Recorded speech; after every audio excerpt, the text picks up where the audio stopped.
So, are you a creative person? If your answer is no, then you're wrong.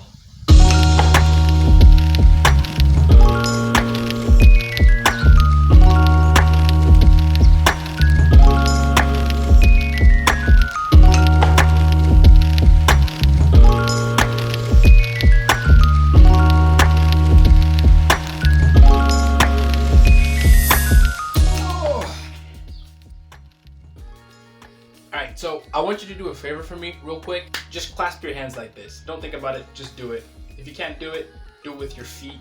Now, one of the biggest misconceptions about being a creative person is thinking that creative people just spontaneously have amazing ideas, or that it's a natural skill that they're just born with. But in reality, it's just that what said creative people are doing is just connecting experiences and ideas from their life. They are just creating new connections from old concepts. A book that I recently read by Austin Kleon says, when people call something original, 9 out of 10 times, they just don't know the reference or the original source involved. And that's why he wrote the book, Steal Like an Artist. The quality of information that you consume is directly translated into the quality of work that you produce and how creative you are. And I'm sure we've all heard the, I'm not creative, or I'm just not feeling that creative today, or even worse, they are just more creative than I am. Wrong.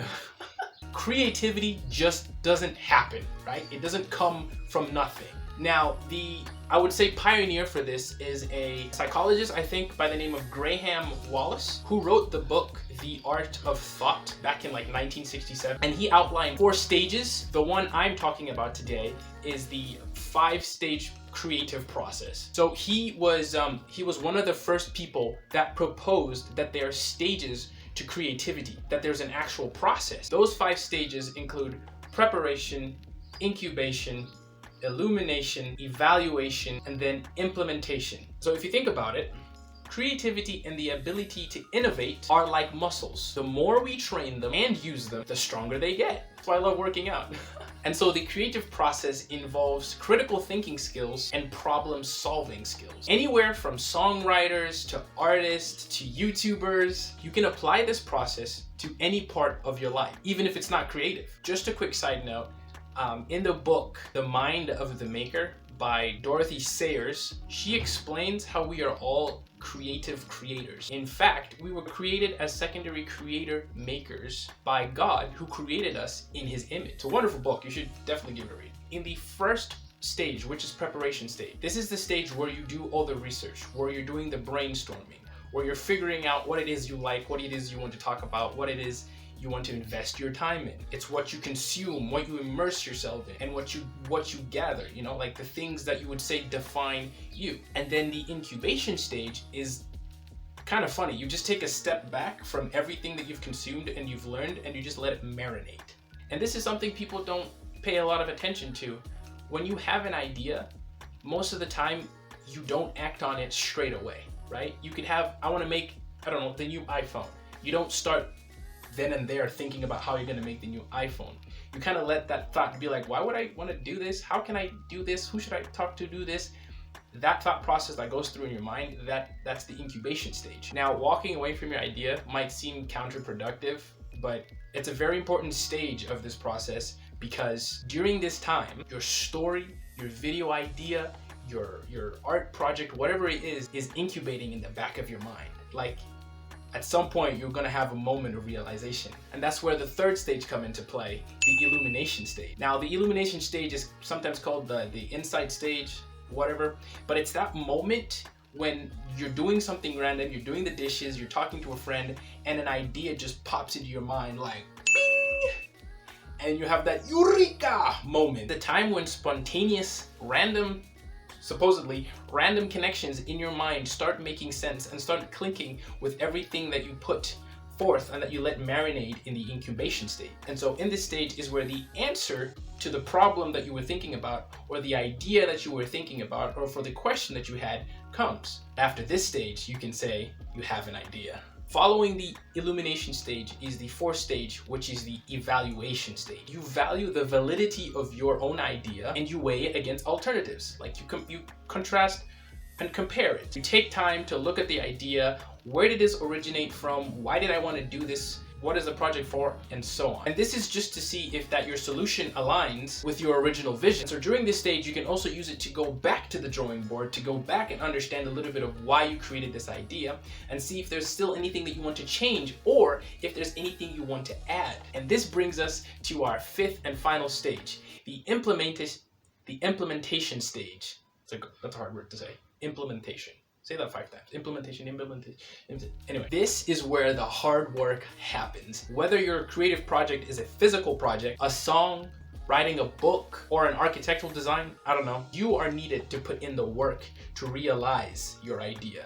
Now, since most people tend to have a fixed mindset instead of a growth mindset, they believe that they can't be creative. In the book Atomic Habits by James Clear, he highlights you need to give yourself permission to create junk, as he put it. And another psychologist by the name of Scott Barry Kaufman says that resilience is the prerequisite to creative success. Basically saying that when you do any type of creative work, it's going to be a very repetitive process where you're going to do something over and over and over again. And not just doing anything, but actually failing at it many, many times until you find something that clicks or something that you like.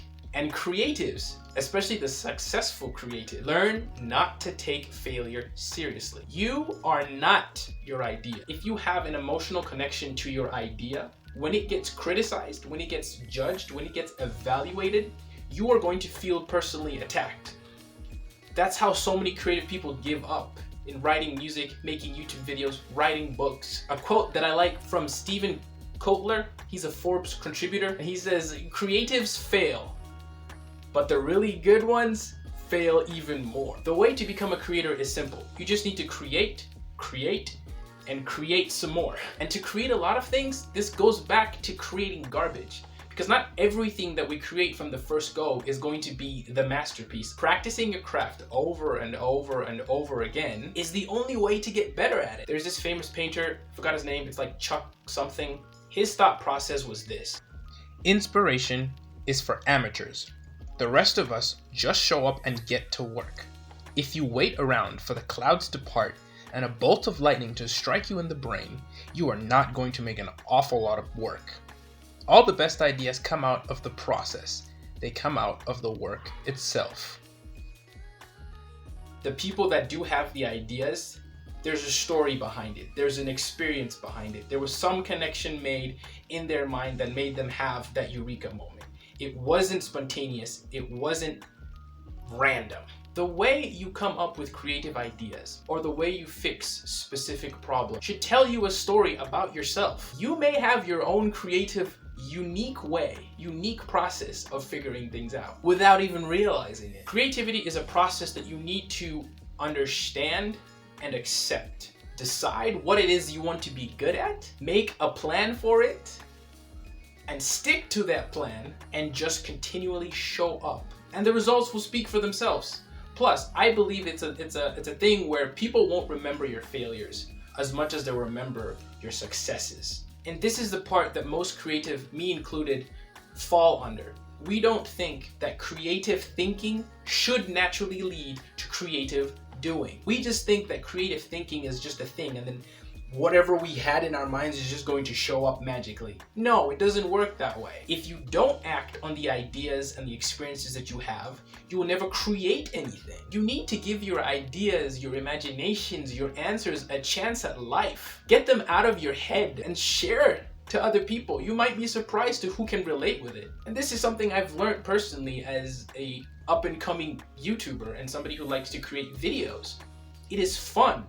I enjoy the process, and then in the comments when I see people who relate to what I've created or who relate to what I've shared or to my own personal experiences, and the conversations that I'm able to have with them is simply one of a kind. And I wouldn't have been able to experience this if I had kept all my video ideas, all my inspiration, the way I think about thought processes and relationships and faith and all that, if I kept everything to myself. And this relates to like the video I made about challenging myself to make a video every single day, or to post a video every single day. When you produce so much work, there's bound to be one that gives you a major breakthrough. There's bound, like for example, for me on YouTube, there's bound to be one that's going to skyrocket my views, skyrocket my subscribers. So the quantity of my videos will eventually lead to the quality of my videos in terms of what I'm aiming for. And understanding that the act of creating something is just practice, no matter how bad it is, for creating something better. All right, so you remember that activity I asked you to do at the beginning of the video of where you clasp your hands? It's actually a test that some scientists use to see whether you are more left-brained or right-brained. So your right brain is responsible for more intuitive thinking, visualization, and creative thinking, or being a creative if you want to. And your left brain is responsible for the logical answers, sequential things, and being analytical. So if your left thumb is on top of your right thumb, then you are a right-brained person, or you act more with your right brain. So you are more intuitive, you work well with visual things, and you are more creative. And if it's the other way around, if your right thumb is over your left hand, then you are a more analytical thinker, you're more sequential about things, and you're more logical. By the way, the same thing can be done with your feet. So if your left foot is over your right foot, when you sit casually, back, left over right, or right over left, same thing. Now, all of us work in both modes, but we naturally tend to lean to one side. So, let me ask you again, are you a creative person? Thank you so much for watching. I hope this video was helpful to you in understanding the creative process. If you liked the video, please leave a thumbs up or a thumbs down. It helps either way. And if you're new to the channel and you like what you see here, please hit that subscribe button. It really does help me. I'm on the road to 1,000 subscribers. And as always, get it done. Peace.